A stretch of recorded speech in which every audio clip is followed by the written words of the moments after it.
was not a good start. Anywho,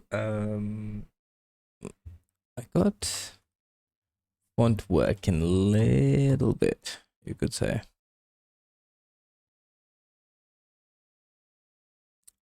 I mean, I'm quite proud of that. And it's like blazingly fast. Look at that. It's like instant. My background is in text, of course. Right. But I think there's a bit more to it. Because I don't understand how sizing works.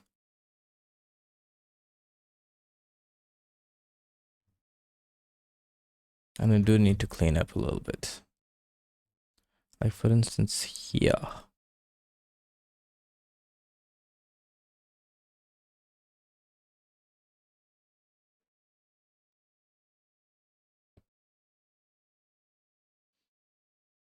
And now if also the font is too big, it can crash the program.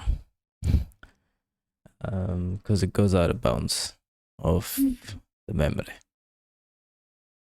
But that can be fixed. Rasterizing one letter. This is a function that basically generates a bitmap for a given code point, a given Unicode code point, right? And so what I'm going to do is I'm just going to make a little function here, right? Internal, void. I'm just going to make a little function here that does this exact thing, right? So here is the function that I want to call. It's called stb init font.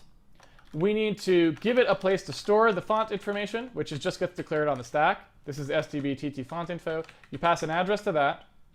And then I need some kind of a buffer, right, into which it will dump that font information, right? I'm sorry, not dump that, into which, or I should say from which it will read that font information, right? So this would be the font file itself. Right. Now, we already have a way to do this in Handmade Hero, right? We have the stuff in Handmade Platform that's like debug, read entire file, right? We've got this thing right here. So we actually have a way of pretty quickly doing exactly what STB wants us to do. And again, you know, just not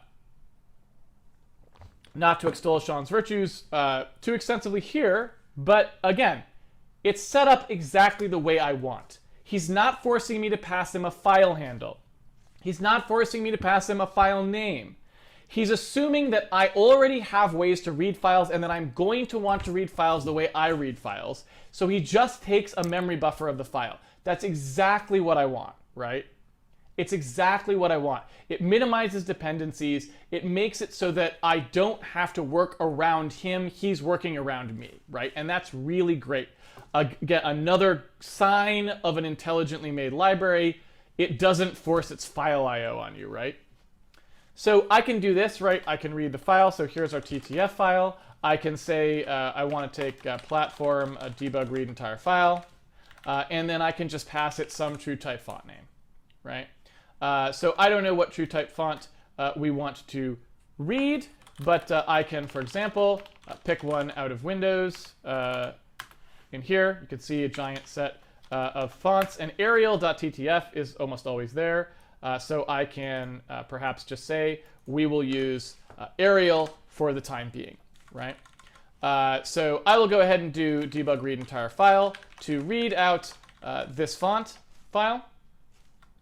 And then after that font file is read, I will just pass the entire thing to Sean, right? So I'll say, hey, Sean, here's the contents of that file. Work your magic. And that is it.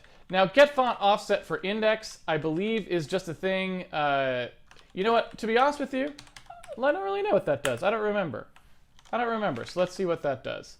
Init font. Let's see here. Init font takes an offset into the data. Given an offset into the file that defines a font, this function builds the necessary cache info for the rest of the system. You must allocate the STB font yourself. Okay. So probably this is just if there's multiple fonts in a file, I would say. So stbtt get font offset for index. I believe that is what that does. Each EF file, TTC file, may have more than one font. Each font has a sequential index number starting from 0. Call this function to get the font for a given index, right? And so we'll just load the first font out of there, but so that does exactly what we guessed it would do.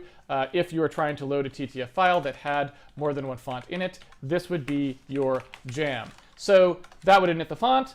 Then if we want to get a bitmap out of the font, we call stb get code point bitmap. Remember, like I said on the previous stream, a code point, that's the name in Unicode for a particular sort of identifier for a glyph. It's a numerical identifier that uniquely identifies a particular glyph, like the letter T, the Chinese symbol for meat, whatever you want, that.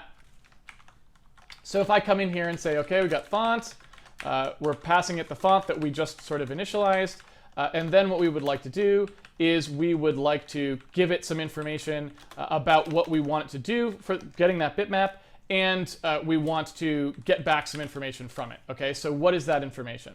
Well, first of all, you can see here that this C, I happen to just kind of know how this works, but again, if you didn't know how it works, you'd go in here to the documentation. It would tell you what it is: scale x, scale y, the code point, the width, the height, the x offset, the y offset, et cetera, right? And so what that does is that allows me to basically get back information about what the code point bitmap was that was generated, and the return value is actually the bitmap. And it's literally the bitmap exactly the way that we've been thinking about bitmaps. The only difference here is it's a monochrome bitmap.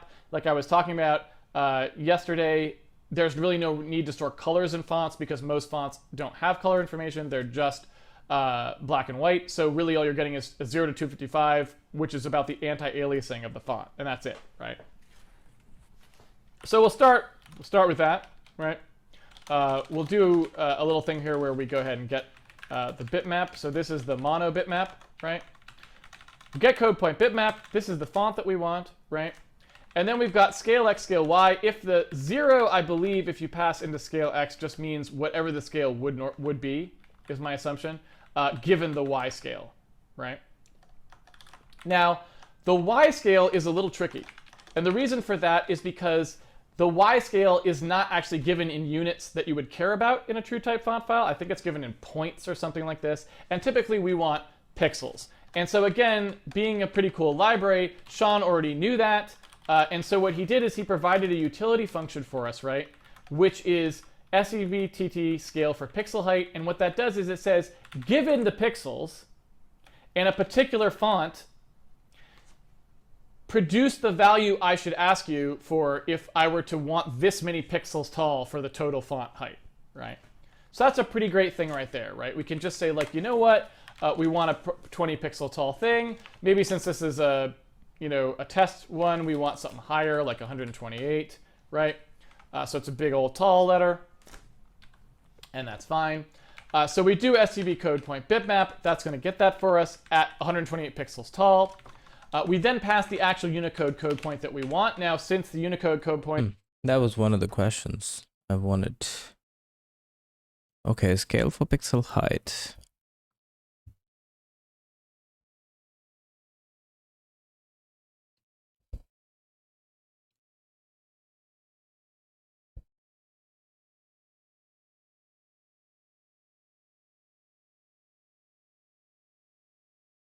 So does that mean this is in pixels? 10. What comes out? Like barely readable.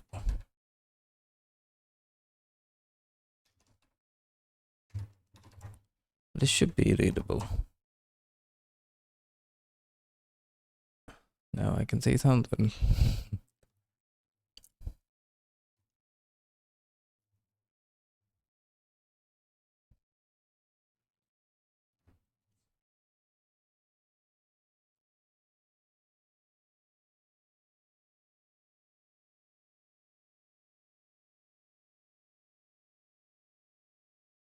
And the ANSI code points happen to correspond for the letters that we would care about in ASCII. We could just say that the letter that we want is an S for Sean, or perhaps he would prefer an N for nothings. I don't know. I didn't ask him ahead of time, but presumably one of those two.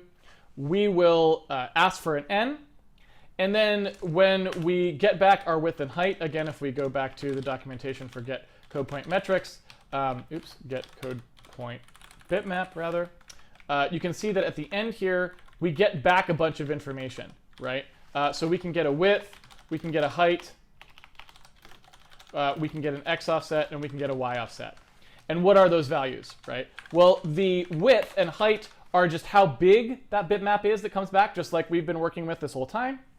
And the x offset and the y offset are this sort of, if you know, he's giving us back a bitmap that I believe that, well, actually, you know what? I don't know.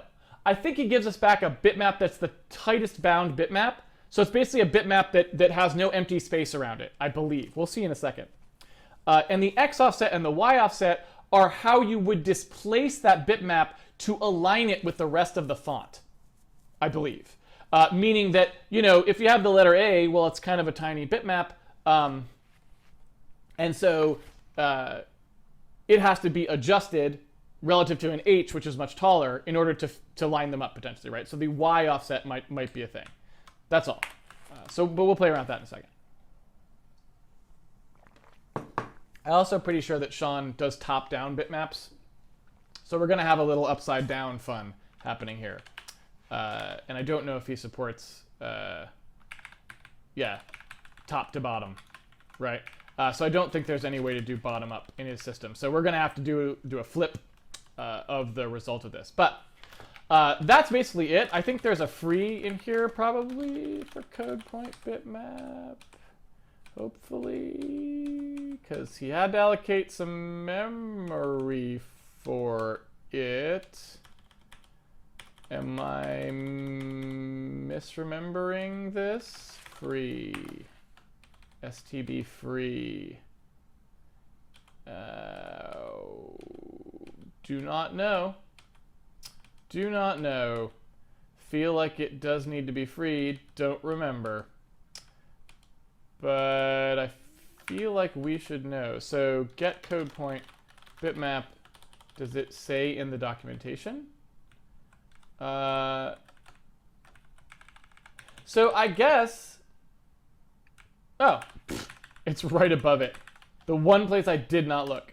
So after we do that, just gonna skip ahead a little bit. So let's actually see that this worked. Let's actually do something here. Let's translate his bitmap into one of the bitmaps that we could use, for example, like a loaded bitmap, right?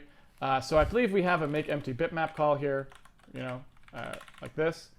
So let's go ahead and do make empty bitmap, and we'll just, you know, we'll just call this at startup to make ourselves a bitmap of the letter N, right? So let's do that. So okay, we'll put the memory arena in here that we need it to use. I think that's about it. So we'll just say, okay, make an empty bitmap. We know what the width and height would be because Sean told us what they were, and we don't need it to clear to 0 because we're about to actually do all of that work ourselves, right? So we can then step through every sort of pixel here. Oops, every sort of pixel that's in this bitmap, and we can do our own translation to our style of bitmap, which happens to be 32 bits per pixel, not, I'm sorry, 4 bytes per pixel, so I should probably say it, rather than 1 byte per pixel. Sean is 8 bits per pixel, right, for mono. So all we would have to do that, again, not particularly tricky. All we have to do that is we take our loaded bitmap that we get here, so loaded bitmap result, and we'd probably just return that as well. There's our loaded bitmap. Let's go ahead and return that here. All we would have to do is be able to access our loaded bitmap. That's, again, pretty easy. It's just the address is obviously just going to be that result memory. In fact, we could actually do this with the sort of the standard row pointer thing that we normally do. We could just say, okay, we've got sort of the destination, and here we've got sort of our row. This is our dest row. That's going to be our result memory, and this is going to be dest row. And we just do part dest plus plus, so writing into the destination. And what we want to do here is we just want to write in essentially white with Sean's value as the alpha, right? So we kind of want something where it's going to be a pre-multiplied alpha bitmap, I guess would be the way to say it, right? And so if you think about what a pre-multiplied alpha bitmap would be, it's just the alpha value replicated, right? Because if we're going to have 1, 1, 1 as the color, and we're multiplying by the alpha value, it's just going to be the alpha value in all 4 channels, right? So really all we're talking about here is doing that pack again, right? So whatever the alpha is, it's just the alpha goes there, the alpha goes here, the alpha goes here, and the alpha goes here, right? Is all that we would be talking about, right? So that alpha value is just going to be the mono bitmap pointer, and we're just going to call that source. Since we read the source in order, and Sean, I believe, packs them densely, it's literally just reading it out one by one. And then at the end here, we just advance by our pitch. Now, we started a half hour late, so we've got a whole half hour to go here. We're nowhere near Q&A, so nobody get too excited about that. But yeah, so there we go. So that I don't get that bit. This part here.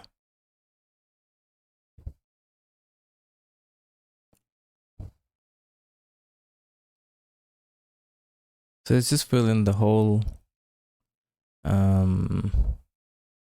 memory with the same alpha value, if I understand correctly.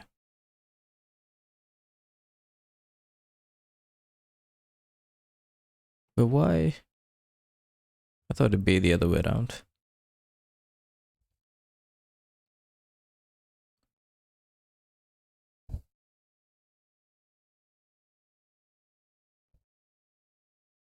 Oh, okay. I think I see what it does, what he's doing.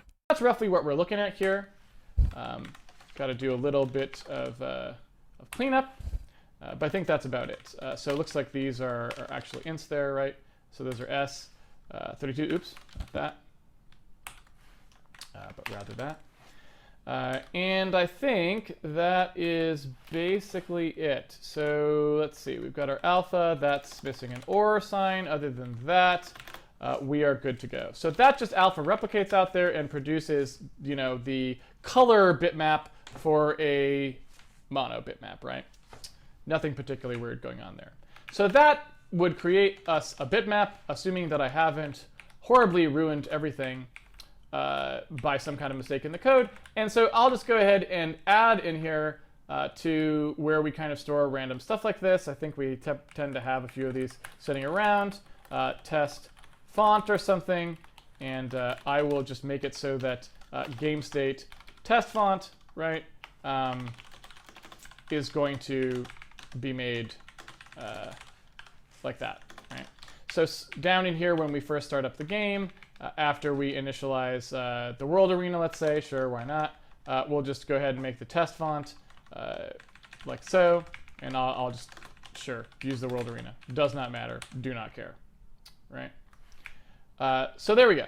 So in theory, you know, if I haven't done anything horrible, that will at least run. We won't see anything on the screen because we're never drawing anything with that bitmap, but we can rectify that very quickly, certainly. So let's go ahead and there we go. So that's actually creating the bitmap. We're just not running it. So let's go ahead now and run it. And I feel like the right place to put this would be in our head spewing code. That seems like kind of the obvious place for it. So instead of spewing heads, we could instead just spew a ton of, yeah, I mean, a ton of ends. Why not, right? So we've got the particle being rendered here. I'll go ahead and say, let's not do that. Instead of doing that, let's go ahead and do our test font, which I assume would work fine. Push bitmap. What is the problem? Loaded bitmap needs to be an address. That's fine.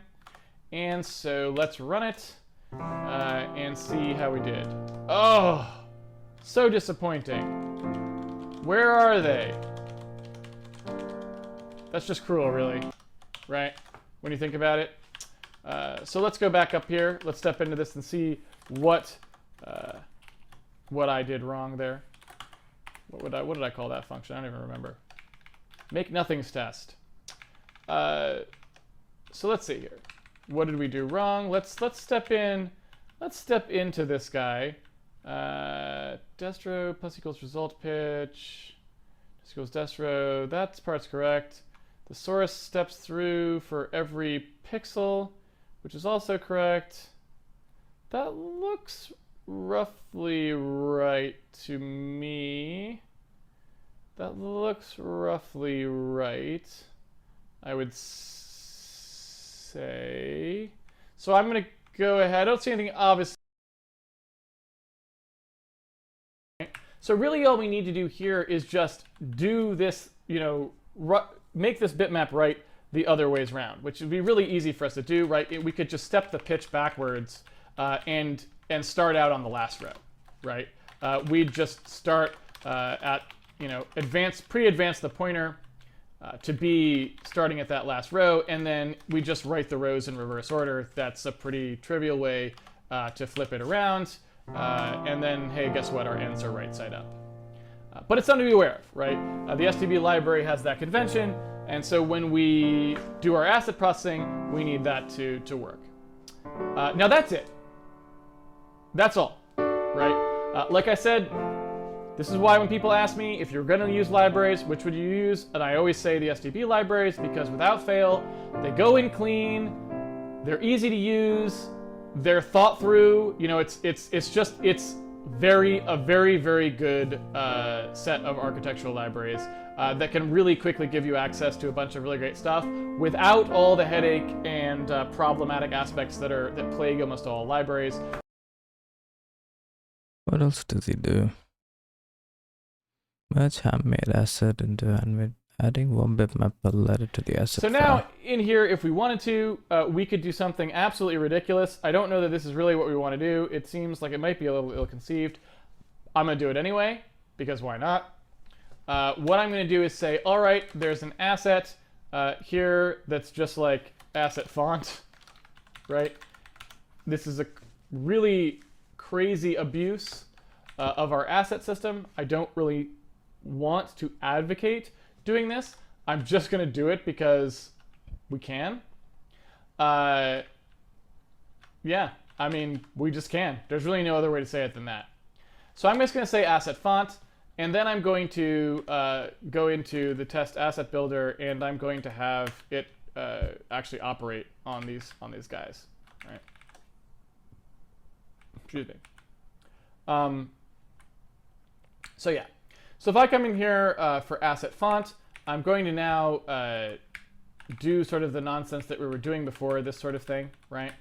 I'm going to do that, but I'm going to do it for a font, and I'm going to do it probably in a pretty weird way.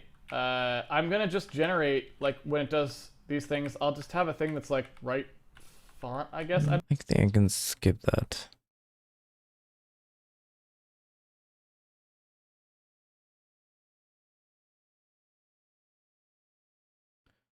Adapting the font tries the test code to the asset system.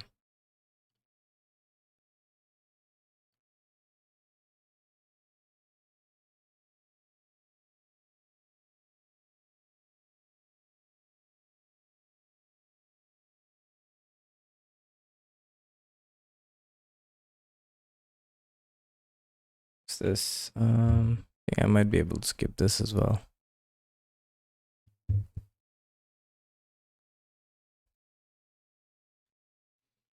Asset processing with window fonts.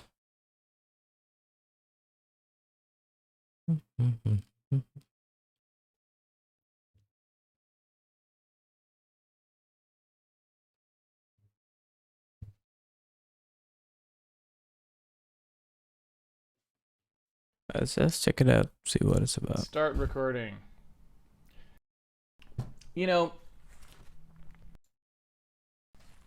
Well, in Windows, Windows actually has a bunch of calls for drawing fonts, right? For example, this is the text out function. The text out function is something that can take any string and rasterize it into an HTC. Now, we worked with HTCs in Handmade Hero before. You've seen those back in the early days when we first set up our window and wanted to blip our drawing to it. It stands for handle to a device context. A device context is what they called sort of the context for drawing, the context for doing graphic. Oh, I wonder if it's like the X11.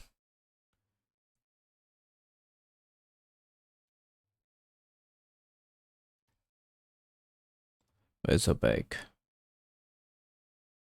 I don't think I can see the internals. It's like the graphics context.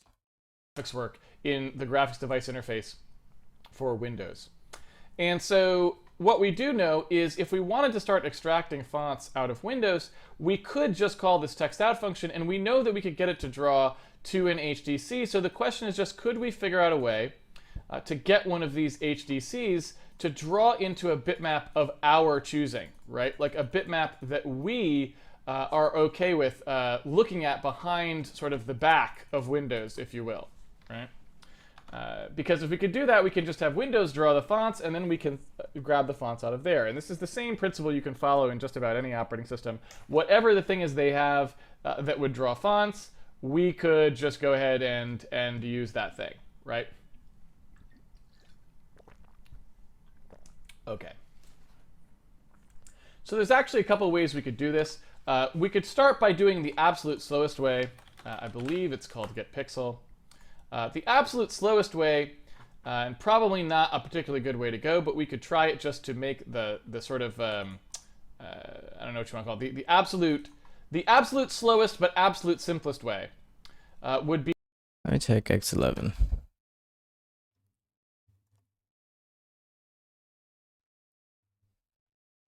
Is there anything for font? Oh, there is. Get font part. Font property.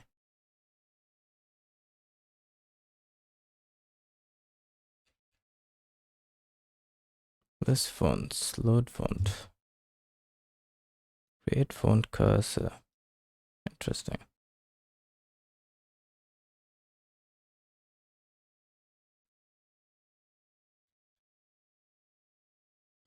Let's have a look at maybe the first one.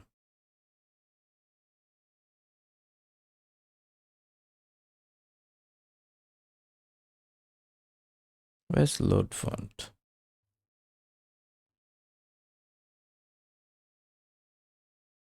What does this do? Load specified font and returns its associated font ID. If the font name is not in the host portable character encoding, the result is implementation dependent. Use of uppercase and lowercase does not matter. When the characters question mark and star are used in the font name, pattern match is performed and any matching font is used. In the pattern, the question mark character will match any single character, and the star character will match any number of characters.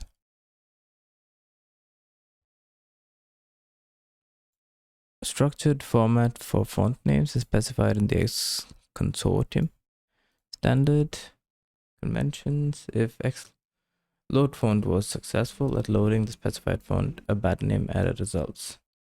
Unsuccessful, okay.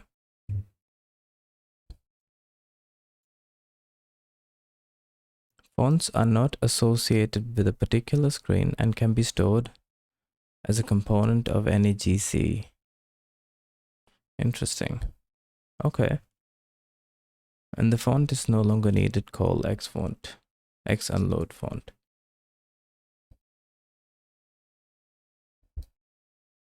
Okay, so once you load the font, you can get it through the GC. I do create GC if I'm not wrong. Yep. I'm guessing I can pass.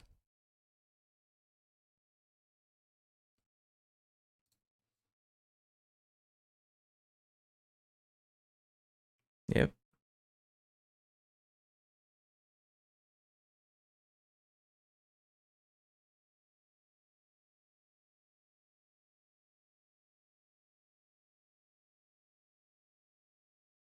Value mask, value specifies any value specified by the value mask. Which components use information for the structure, the argument, and the bitwise inclusive or valid mouse bits. The create GC function creates a graphics context and returns the GC. The GC can be used with any destination. Drawable, blah blah blah. Used with other drawables such as bad match. How do you pass a font?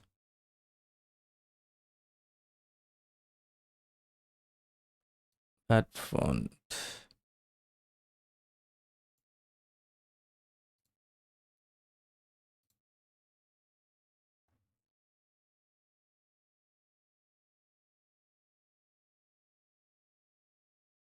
Oh, there's like draw arc, draw line. Interesting. Comes with some methods.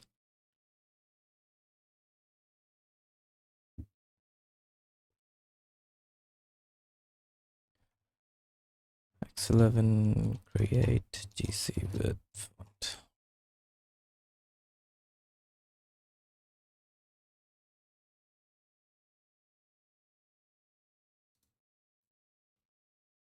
Manipulating graphics context.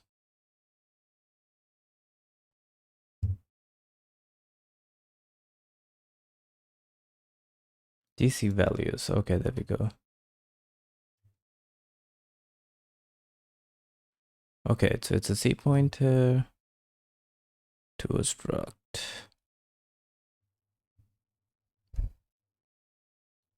Yeah, there's font. Mem to zeros of font. I've got to look here. Implementation dependent.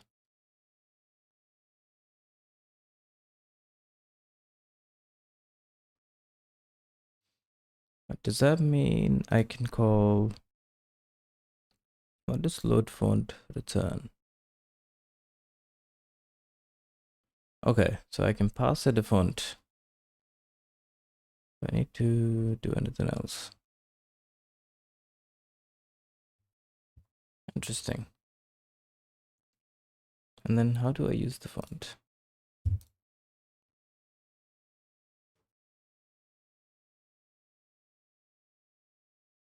Create GC. There's something about patterns.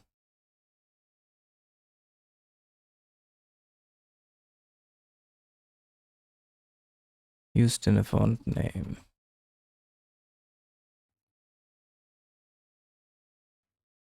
C dot x load font needs to display.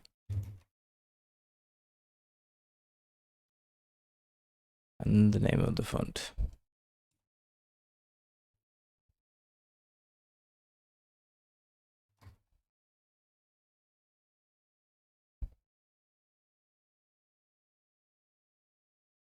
What if I just put question mark? Will it match the first one?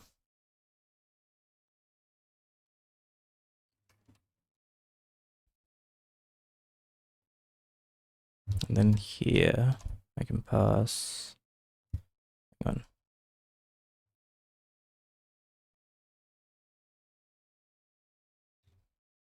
Create GC. XGC values.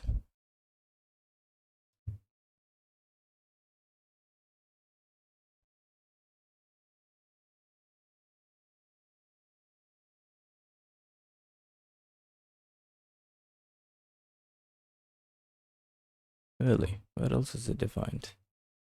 Oh, here. Let's rename this one.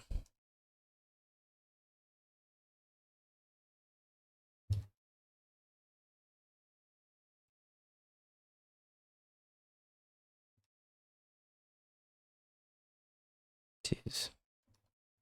Need to restart. My LSP is crashing. And if let's return an error.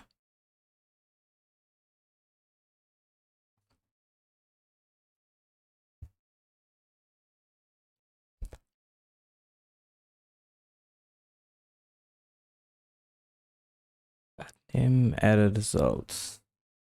How do you? I forgot how you check errors in X11.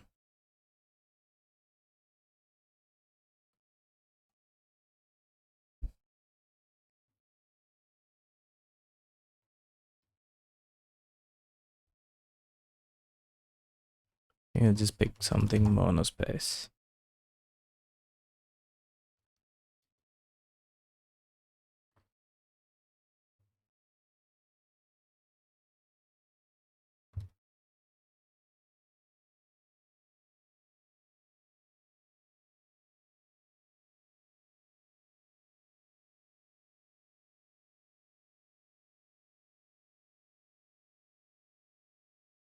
What's wrong with my LSP?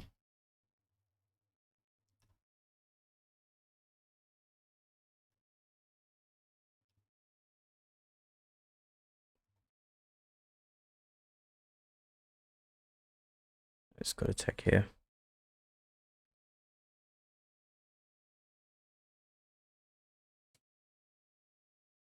Bad alloc and bad name errors. Also, you need to defer and load font.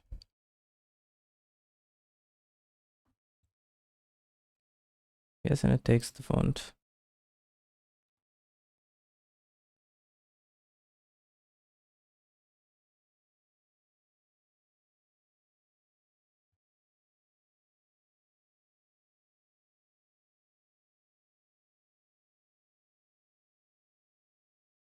Is there an update? Not really.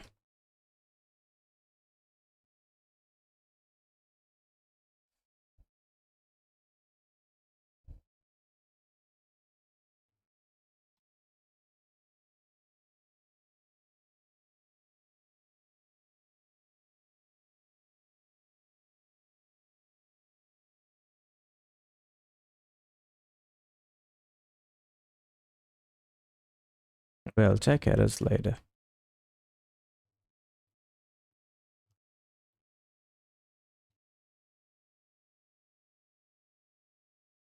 I'm just gonna stop the LSP. It's just slowing me down.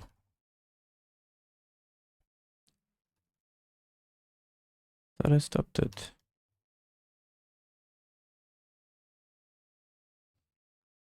Okay. And then what do I do with the font?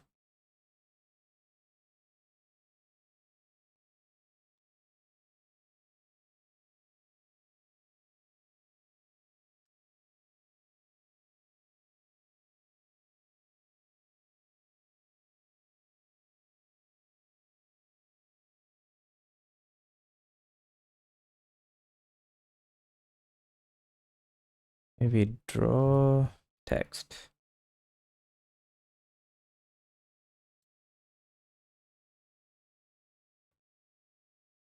Let's draw string, draw text. Maybe I can close some of these. Don't need this. I'll keep that. Don't need that. Don't need that.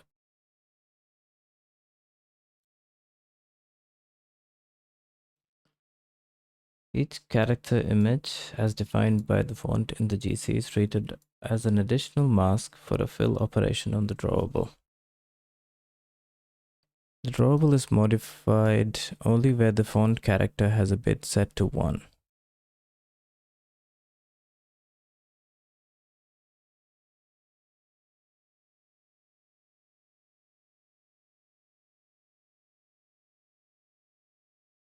Specifies the character string specifies the number of characters in the string argument. Okay, let's have a look.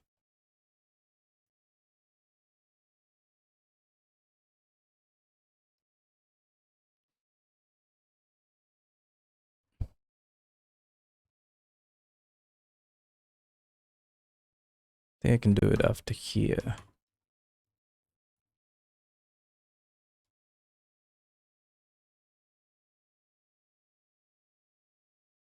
Display window GC.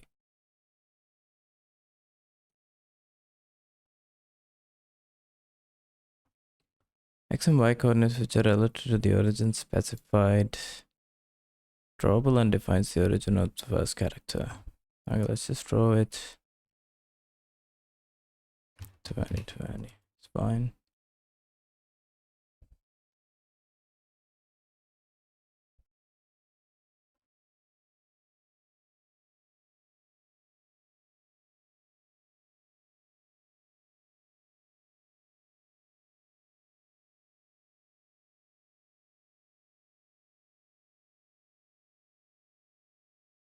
Then example dot line. What's wrong with the LSP today?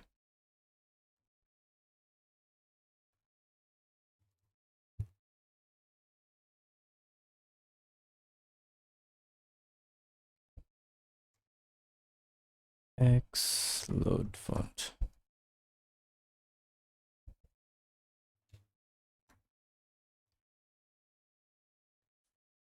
Expected type a C pointer. So I think I can just point to cats.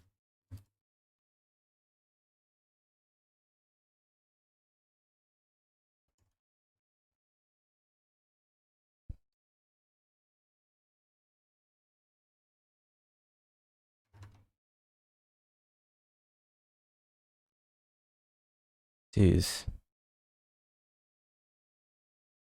LSP is not having a good day today.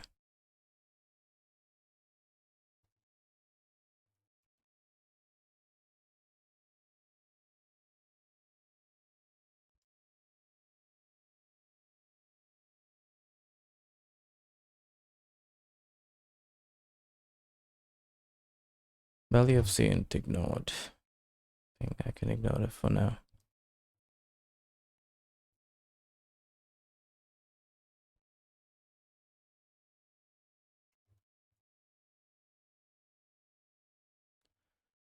Named color or font does not exist. Let me put question mark. Load any. That's my guess.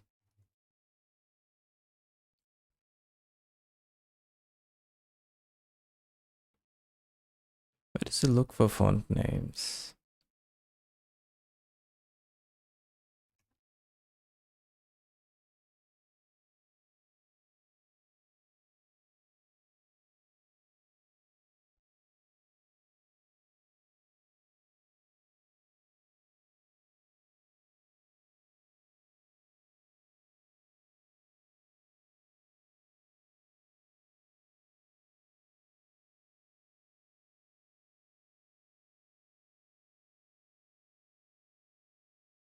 User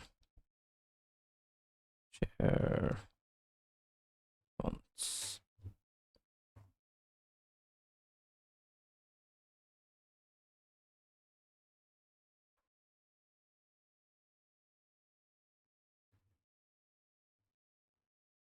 What's in X11?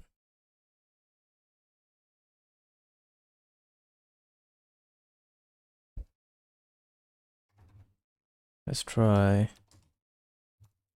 source code.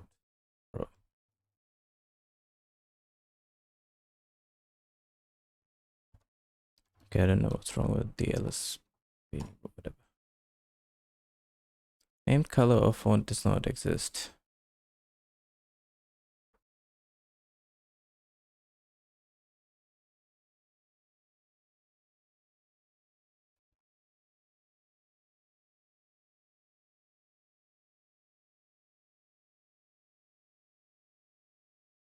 Do I have to mention?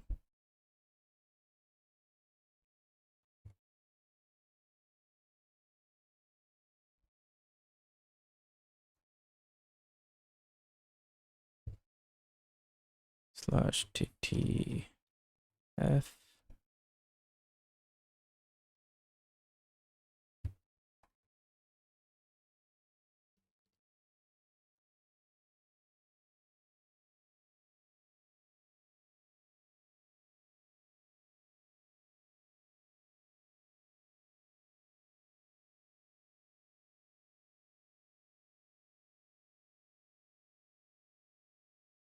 What if I just put star?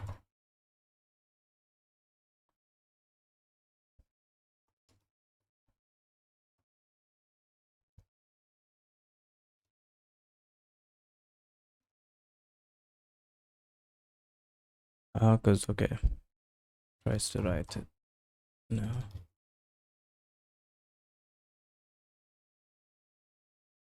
Okay, I can't find the font. That's weird.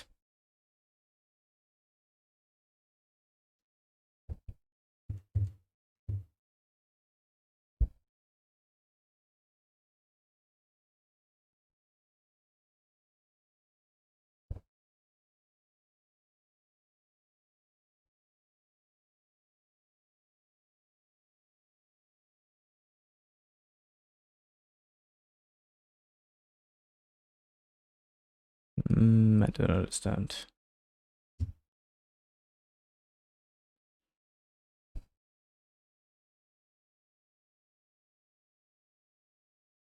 Can I specify the font directory?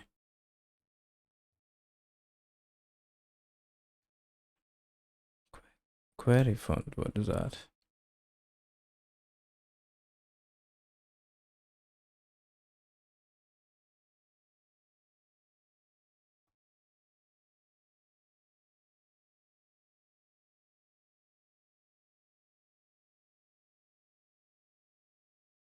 Set font path.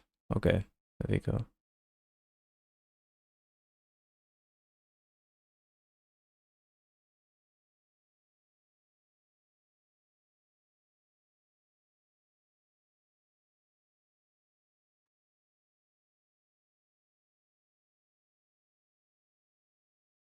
Okay, it returns nothing. C.x set font paths. Font path. Display. Directories.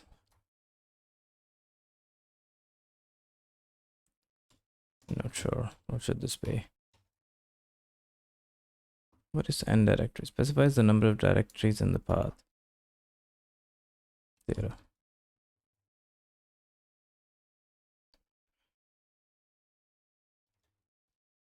Because I do have font here.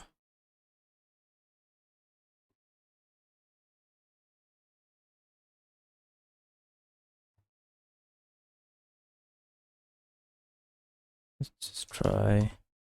Jeez. Okay. // font.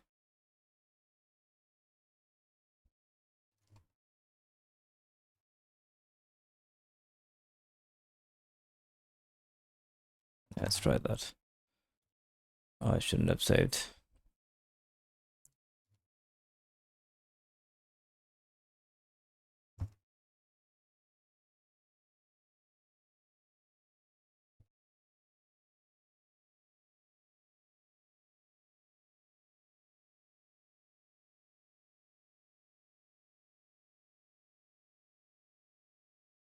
Expected slice of bytes.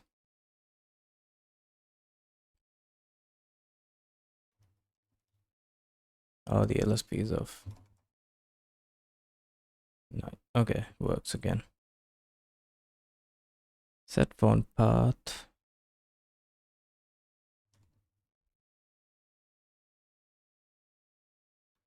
I don't understand the type.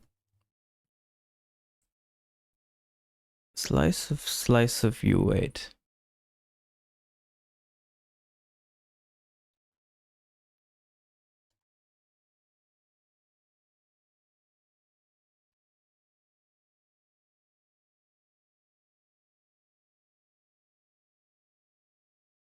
Will that work?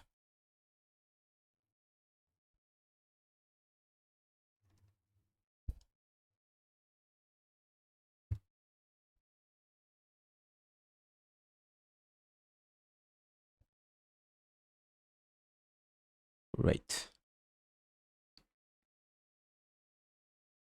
What's the type again?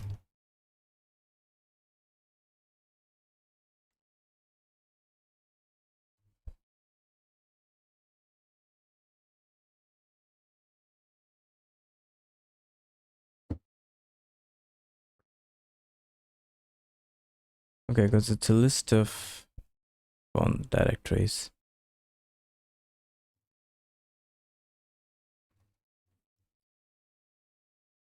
Slice of constituent to it's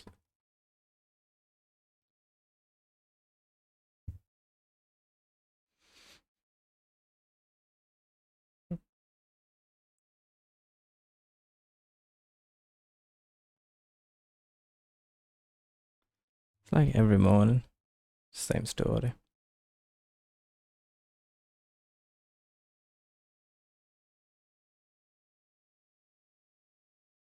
Why does it require an allocator?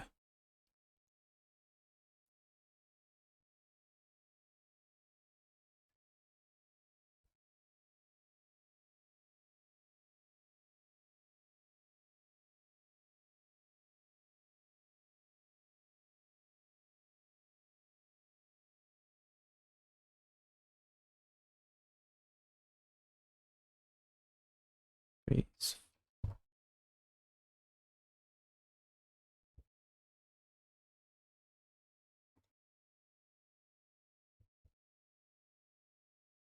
Underscore.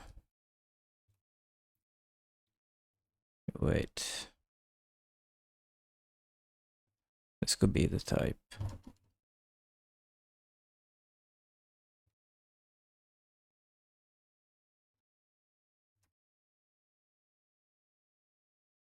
Then I think I can do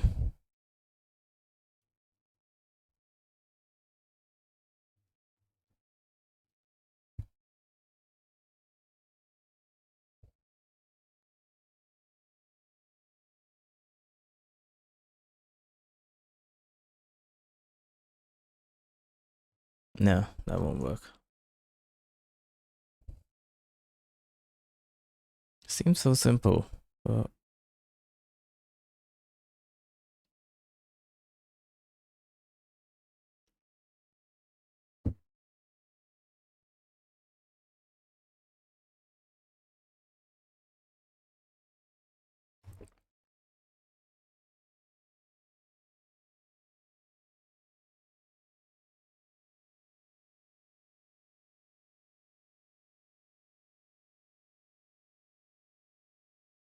let me check the documentation. Multi-dimensional arrays.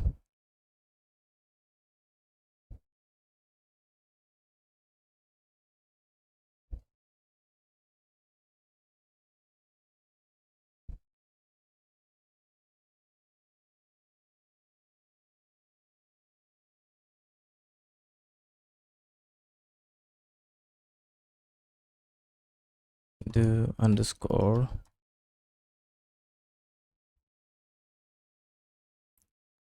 Can I do underscore here too? U8. Constituent.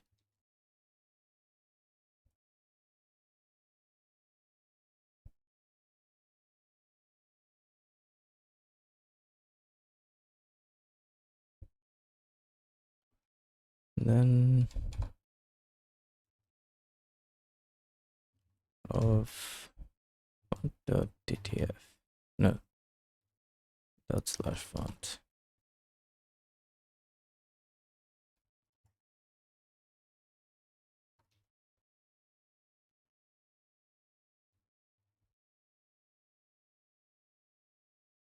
I think it'd be cast too. If I got rid of that.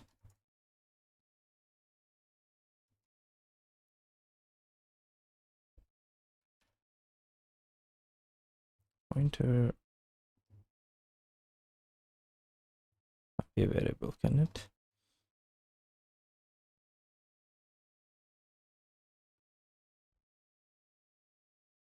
Maybe that will work.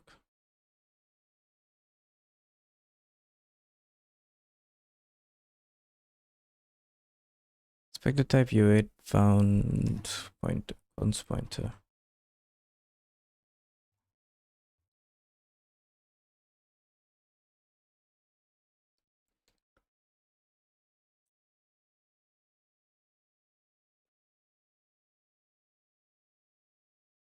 Oh, because it's got a size. Hang on. I think if I just replace.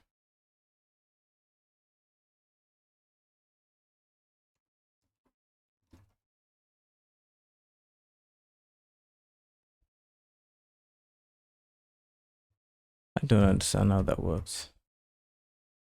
Clearly. What's the error again? Expected type.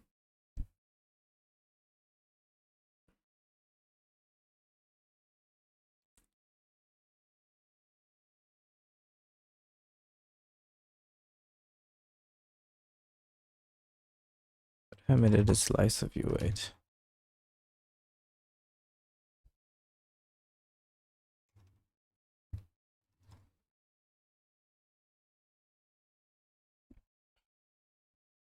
Not frustrated at all.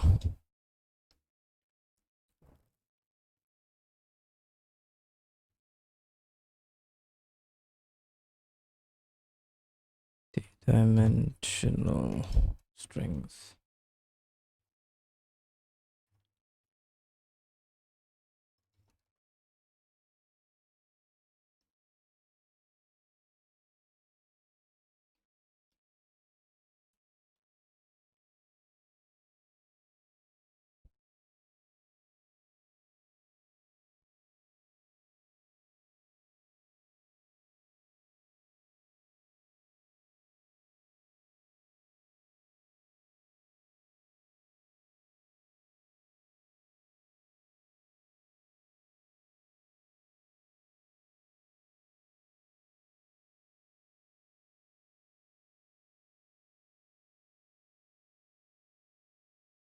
Okay, that looks kind of right. Kind of what I need.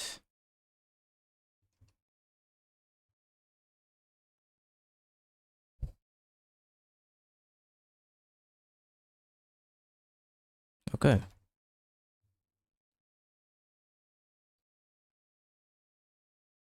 So I guess this could be this. Because it's a null terminated. Okay, that makes sense. What does this return? Let's see, and just ignore this for now.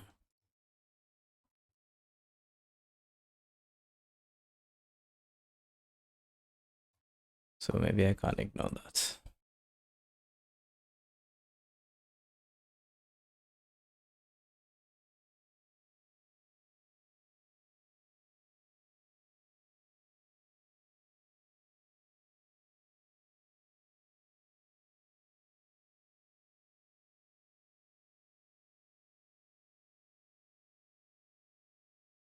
Can generate a bad value error.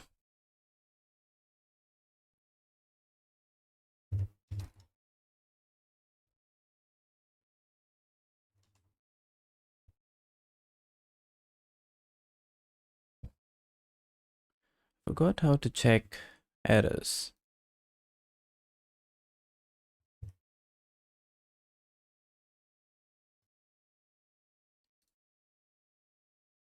I haven't touched the X11 library in a while.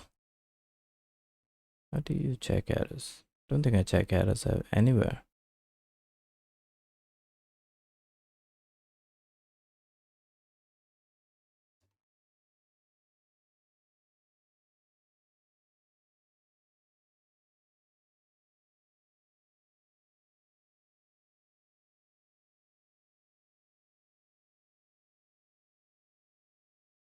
Let me see what it returns. Debug.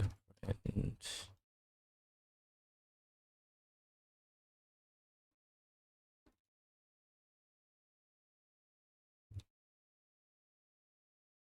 that's one. So I guess if result greater than 0,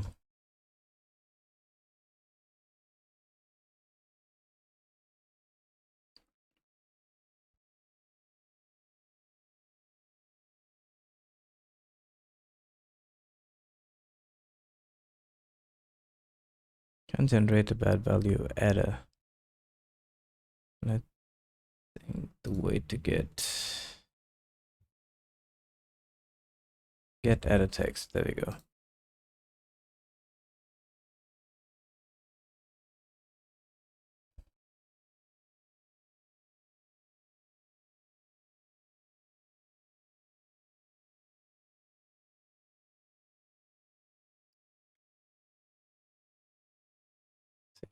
.x get error text.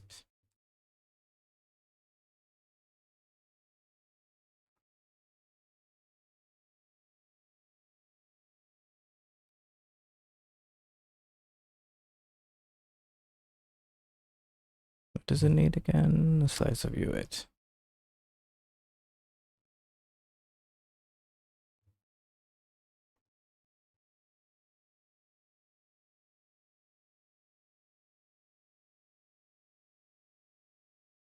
Display.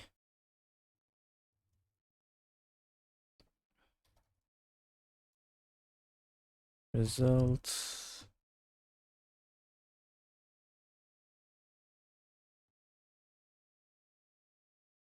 What else?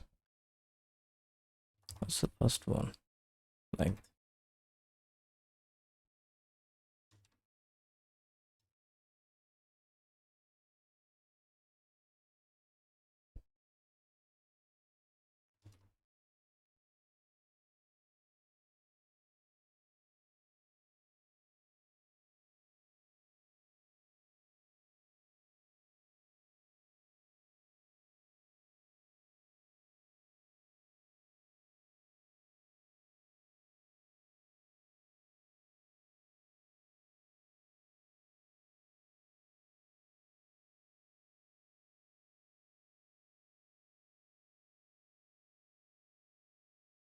I don't think this is right.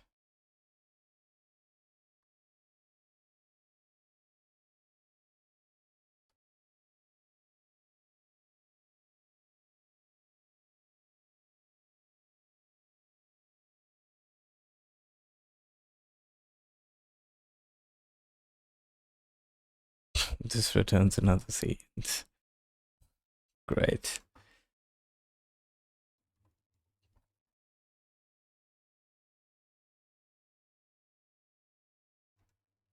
Oh, because it.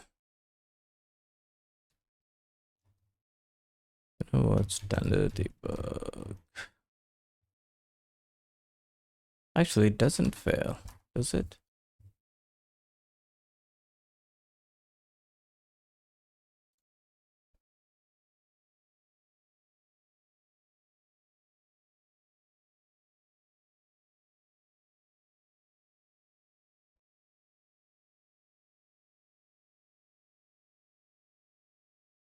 Font path. Can I get font path? Yes, I can.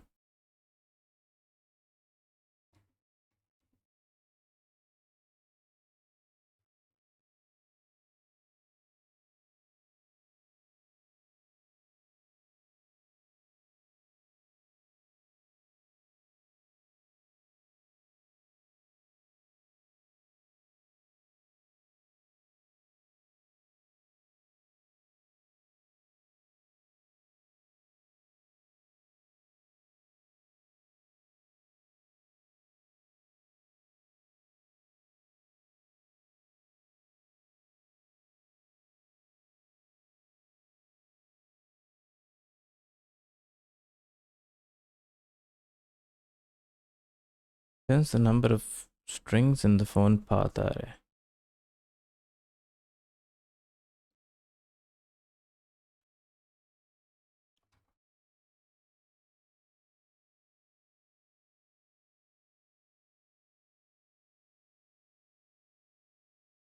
Turns the number of strings in the font path array. Oh, it's a pointer. Okay.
Let's see what's in there.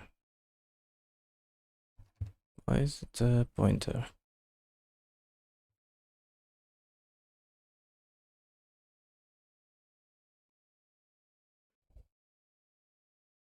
First it returns a slice of.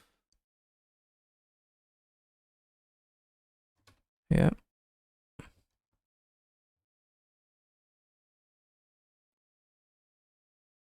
Dot.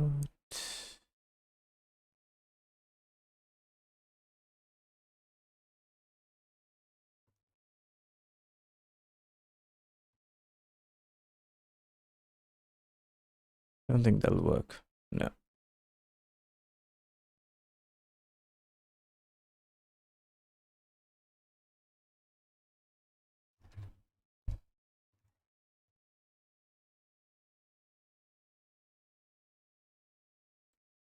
Does return a pointer. That means that is a part set.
Unbounded for loop.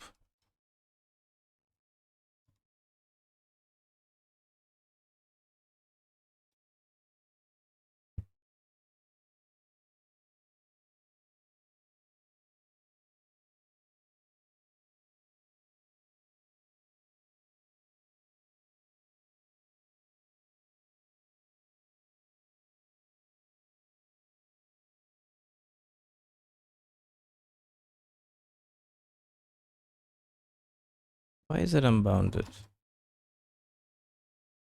Does it not have a fixed length?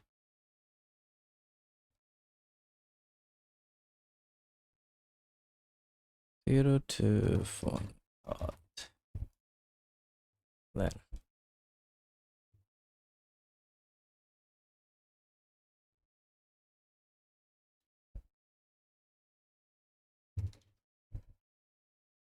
NAI, and then this would be font part of I.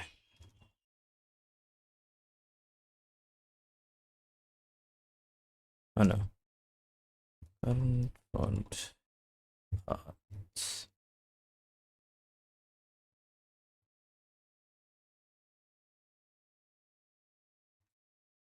It's fine, and that's easy to fix.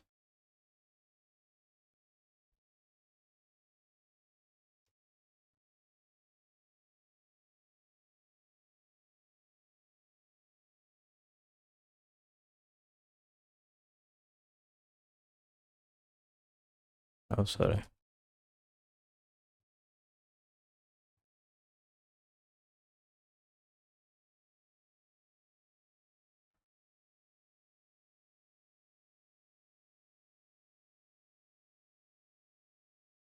Is there a way to make it parse as a string?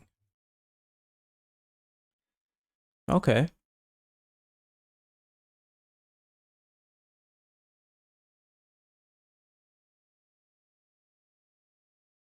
That's good.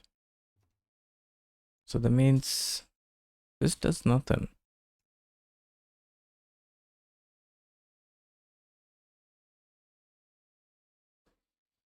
Let's see what's in user share fonts X11 miscellaneous. Whoa. Are these fonts?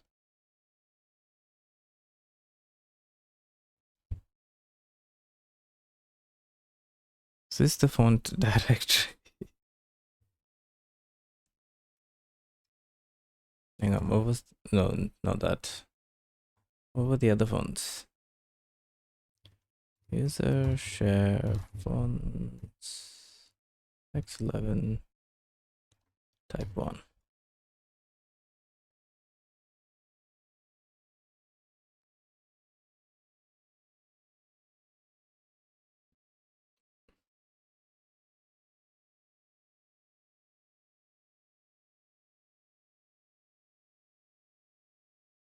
What if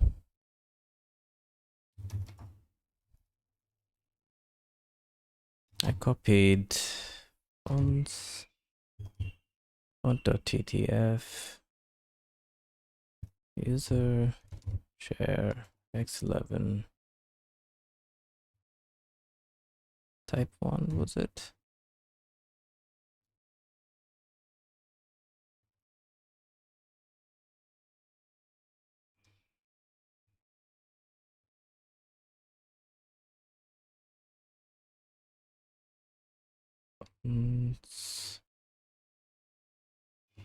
X11.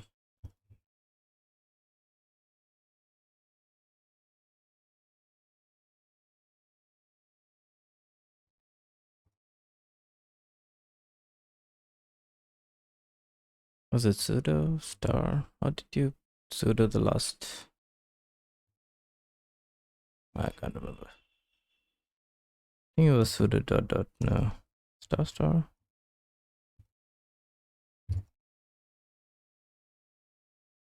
I did try to sudo that.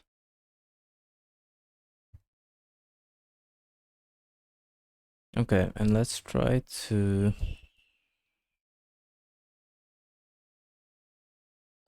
So this really does nothing. Or maybe I'm not doing it right. More likely.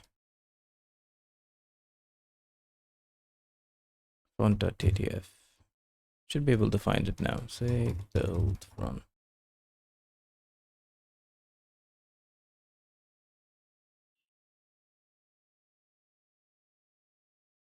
Bad name. Named color of font does not exist. Hang on. Is it because it's actually looking inside?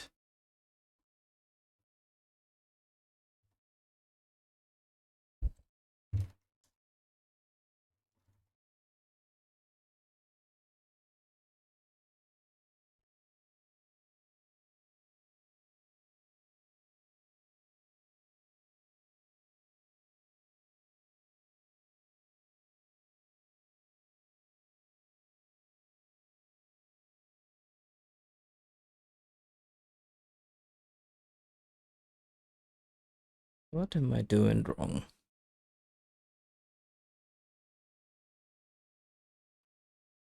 Drawstring, draw text. Load font.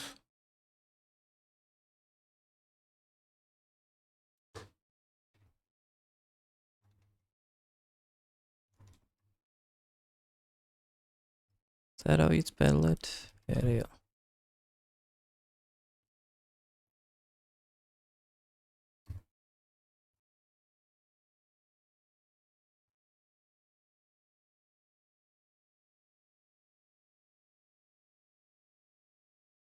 X11 load font.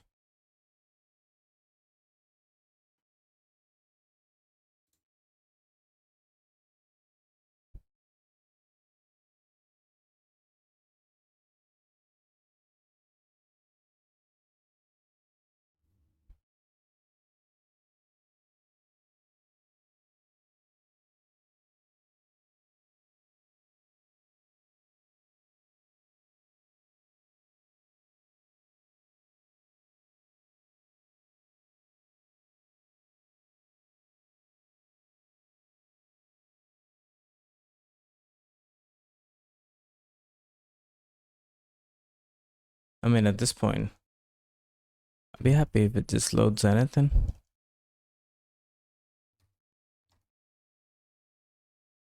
Whoa. Why did that work? That just worked. It did.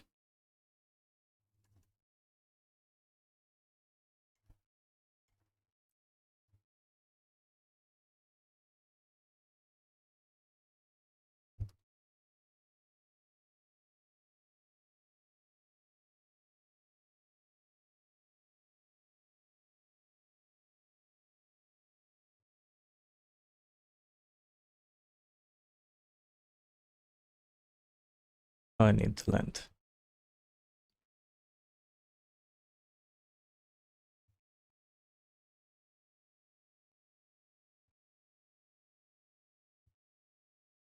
That looks much better than my font, to be honest.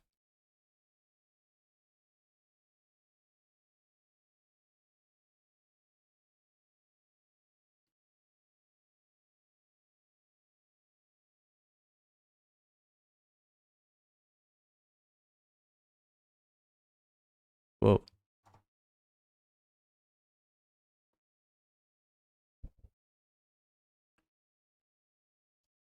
Okay.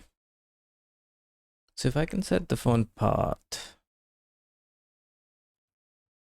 successfully.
I understand what this is.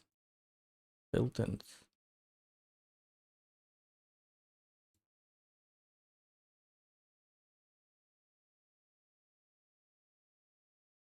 That apart.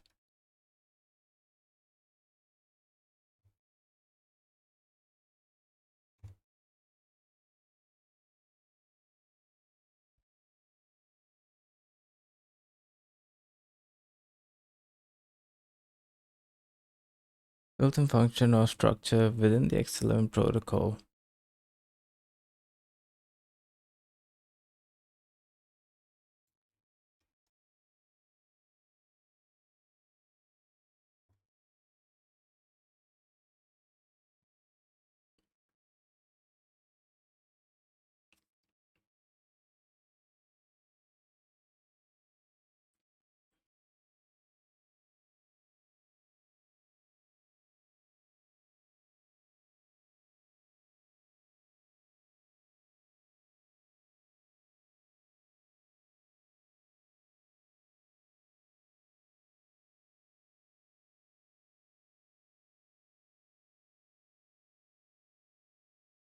Okay, I don't know how to load a specific font yet.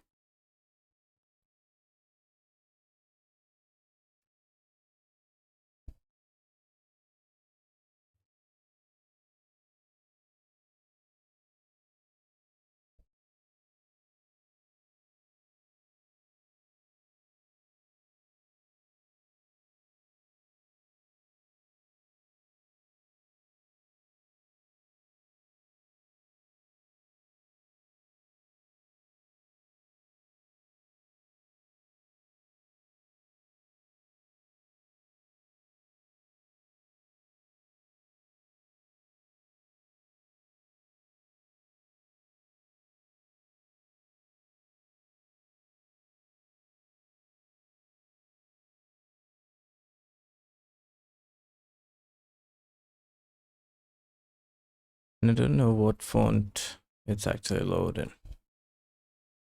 Gotta figure that out. How to set font.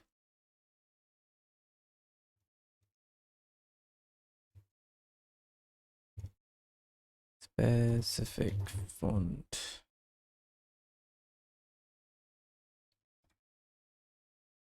Not sure where the current is loaded from.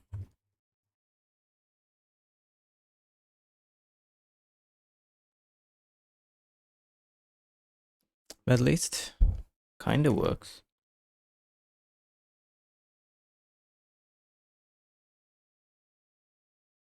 Hang on. Draw string. How do you specify the size of the string?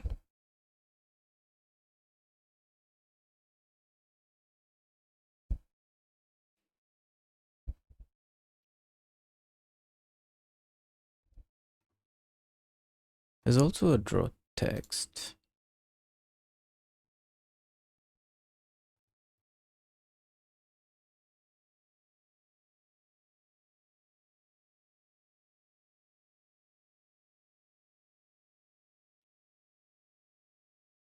Oh, okay. I mean, this makes more sense. If you have like more than one text. Number of items. Okay.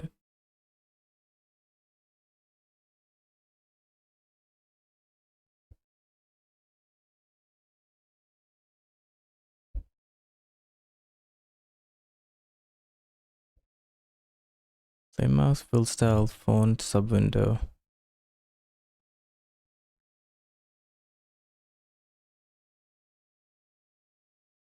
Okay. So they have ways to like manipulate.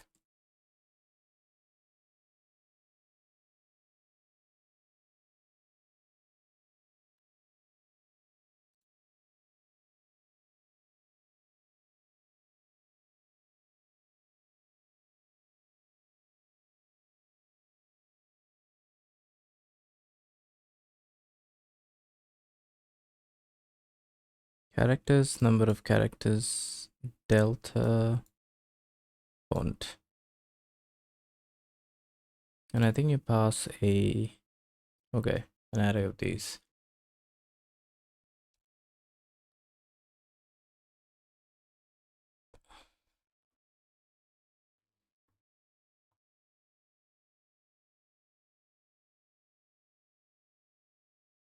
X,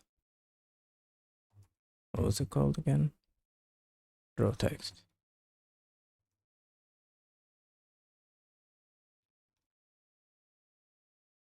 Alright, I think that's, I don't know. I kind of got it to work, but I'm not sure why it works. And it also flickers a lot. And this is this is the font that I wrote. I'd like to figure this out as well. Right now it's just tiny.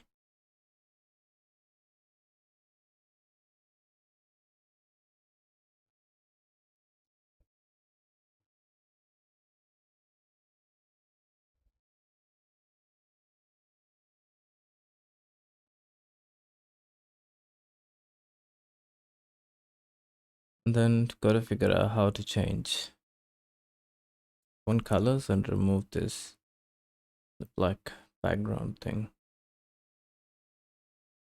But at least there's a few options. It's better than none. X11 font, it works. Not sure how yet.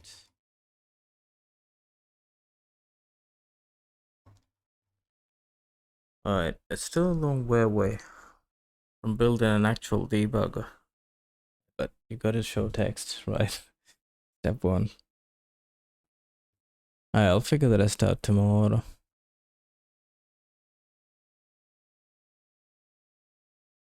Continue from here. Compatible DC, compatible bitmap. Creating device context. Yeah, I think I'll look through these because I'd like to see how Casey finds the right font. What does he do if he wants his own font?